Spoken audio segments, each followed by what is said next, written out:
వి gold trusted gold buyers. తాకట్టులో ఉన్న మీ బంగారాన్ని విడిపించి ఈ రోజు ఉన్న మార్కెట్ ధరకే కొనబడును. Contact number 9999954567. కాన్సెప్ట్ చాలా ఇంట్రెస్టింగ్ గా ఉందండి. Thank you so much. మీ టీం మెంబర్స్ కొంతమంది మాట్లాడుతా టెస్ట్ స్క్రీనింగ్స్ అని చెప్పి ఒక మాట వాడుతున్నారు. అవునవును, ఇది చాలా నాకు చాలా నుంచి అడగాలని ఉంది. అంటే most of the film makers cinema release ముందు చూపించడానికి చాలా భయపడతారు. కొంతమంది చాలా ఇదే రామనాయుడులో లేకపోతే ప్రసాద్ ల్యాబ్ లో కొన్ని సినిమాలు హండ్రెడ్స్ ఆఫ్ స్క్రీనింగ్స్ చేసిన సినిమాలు కూడా ఉన్నాయి. అసలు what exactly is this idea of test screening, ఎలా ఉపయోగపడతాయి? చాలా ఉపయోగపడుతుంది. అంటే ఇప్పుడు మనం సినిమా అంతా ఒక బబుల్లో ఉంటాం, మనకి నచ్చేస్తుంది ఆ సినిమా. ఎప్పుడైతే అది బయటికి వెళ్ళిందో మనకి యాక్చువల్ ఫీడ్బ్యాక్ తెలుస్తుంది. అంటే ఇది ఎప్పుడు యూజ్ అవుతుంది అంటే జెన్యున్గా ఫీడ్బ్యాక్ తీసుకున్నప్పుడు. అంటే మేము చాలాసార్లు చూపించాం ఈ సినిమా, దాని తర్వాత మళ్ళీ కూర్చున్నాం, రైటింగ్ మీద కూర్చున్నాం. అంటే ఇట్స్ లైక్ ఇది ఎప్పుడు యూజ్ అవుతుంది అంటే మనం ఆబ్జెక్టిఫైగా ఉన్నప్పుడు. ఒక సినిమా మనకి నచ్చేస్తుంది, యాజ్ అ డైరెక్టర్గా నాకు నచ్చేస్తుంది, మా క్రూకి నచ్చేస్తుంది. ఎప్పుడైతే బయటికి వెళ్ళిందో then you actually see the result. So అది ముందుగానే తెలుసు మాకు. అంటే మాకు ఫీడ్బ్యాక్స్ వల్ల మాకు ముందుగానే సినిమా ఎలా ఉండబోతుందో తెలుసు, హౌ రివ్యూస్ ఎలా ఉండబోతుందో తెలుసు. Everything will know before hand.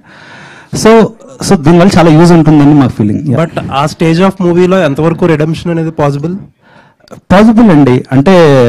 అంటే అది ఎప్పుడు పాసిబుల్ అంటే మీరు తీసుకోగలగాలి, క్రిటిసిజం తీసుకోగలగాలి. చాలా ఇంపార్టెంట్ అది. అంటే జనరల్గా ఫిల్మ్ మేకర్స్ కానీ డైరెక్టర్ క్రిటిసిజం తీసుకోలేరు. నేను నేను సినిమా బాగాలేకపోతే నాకు డైరెక్ట్గా నా ముందుగా చెప్తారు బాగాలేదని.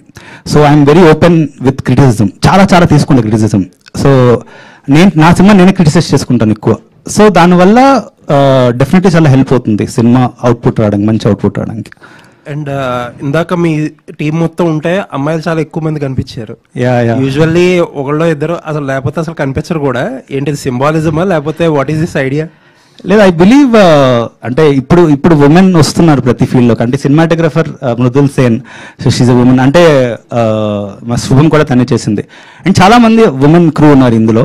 అండ్ అంటే ఐ ఫీల్ రైట్ నౌ ఈ జనరేషన్లో బ్యాలెన్స్గా ఉంటే నాకు చాలా బాగుంటుంది, ముచ్చటగా అనిపిస్తుంది షూటింగ్ సెట్ కానీ ఇదంతా. Like right now like everything, అంటే మా cinema is all about women కూడా కాబట్టి. సో ఇట్స్ జస్ట్ అలాగంతే. థ్యాంక్ యూ అండి. Looking for. Thank you so much. Most difficult part ఏంటండి మీకు ఈ సినిమాకు సంబంధించి? ఛాలెంజింగ్ పార్ట్ పరదానే. అందరికీ ఎలా ఉంటుందో పరదా, అలాగే నేను కూడా కొంచెం కష్టపడ్డాను పరదాలో యాక్ట్ చేయడం. చెప్పినట్టు సినిమాలో 20 minutes 25 minutes ఎంతో లైక్ త్రూ అవుట్ ఉంటుంది, ఆన్ అండ్ ఆఫ్ ఉంటుంది పరదా. అండ్ ఇక్కడ దాకే కనిపిస్తుంది అన్నీ మన బాడీ లాంగ్వేజ్లో, లేకపోతే వాయిస్ మాడ్యులేషన్లో, ఆల్ ఎమోషన్స్ కళ్ళతోనే కదా మామూలుగా మనం ఎక్స్ప్రెస్ చేసేది. కానీ ఈ సినిమాలో నాకు అది చాలా ఛాలెంజింగ్. అది నాకు మాత్రం కాదు, for the director, for the DOP, for everyone. అది ఎలా కంపోజ్ చేయాలి, కనిపించాలి కానీ కనిపించకూడదు. We have to show justice to the character, right? అది చేయాలంటే that entire dealing with purdah was a very challenging thing. But script చాలా నచ్చిన స్క్రిప్ట్ కాబట్టి, and we know how much it is important for the script. అది చాలా enjoy చేసి మేము చేస్తాం. అనుపమ్ గారు, చెప్పండి. నేను వెంకట్ ఇంటికి అండి. అంటే ఈ కాన్సెప్ట్ ఇది సతీ సగమనం లాగా కనిపిస్తుంది. అంటే ఒకప్పుడు భర్త చనిపోతే ఒక ఆచారం ప్రకారం ఆ భార్యను కూడా ఇలా చేయటము, అది అలా అదైతే ఆ టీజర్లో అలా నాకు అనిపించింది. ఆ కాన్సెప్ట్ ఏమన్నా అదే అని అనుకుంటున్నారా? లేదండి, అది ఇట్స్ ఎ వెరీ ఫిక్షనల్ ఊరు, ఫిక్షనల్ ప్లేస్. అసలు సినిమా చూస్తున్నప్పుడు ఇది ఎక్కడుందిరా అనిపిస్తుంది, ఎక్కడ లేదు ఇది. So it is a very fictional ఊరు, but it talks about many social norms అనమాట. అంటే చాలా చెప్తుంది సినిమా, మీకు చూస్తున్నప్పుడు చాలా రిలేట్ అవుతూ ఉంటారు, కానీ మొత్తం ఫిక్షనల్, ఏది దేనికి సంబంధించింది కాదు ఈ సినిమా. అంటే ఈ అమ్మాయి బాగా సఫర్ అవుతున్నట్టుగా అనిపిస్తుంది ఈ క్యారెక్టర్ మొత్తం. సఫర్ మాత్రం కాదు, చాలా ఎంజాయ్ చేస్తుంది కూడా అమ్మాయి సినిమాలో. చేస్తుంది. యాక్చువల్లీ చెప్పాలంటే ఇప్పుడున్న పొజిషన్ చూస్తుంటే అంటే దానికి రివర్స్ లో ఉంది ఇప్పుడు కొంత. మీరు చూస్తుంటారు అంటే సెల్ఫీ దిగి అమ్మాయిలు కొంత మారిపోయారు జనరేషన్. అంటే ఇప్పుడున్న ఈ పొజిషన్ అమ్మాయిలు మాత్రం కాదు, అబ్బాయిలు కూడా ఇప్పుడు డిఫరెంటే కదా. మేము సెల్ఫీ తీసుకుంటాము, వాళ్ళ అమ్మాయిలది ఫోటో తీసుకుంటారు, అలా అంతే.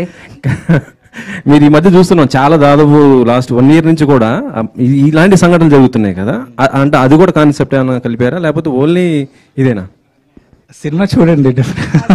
ఏం చెప్తా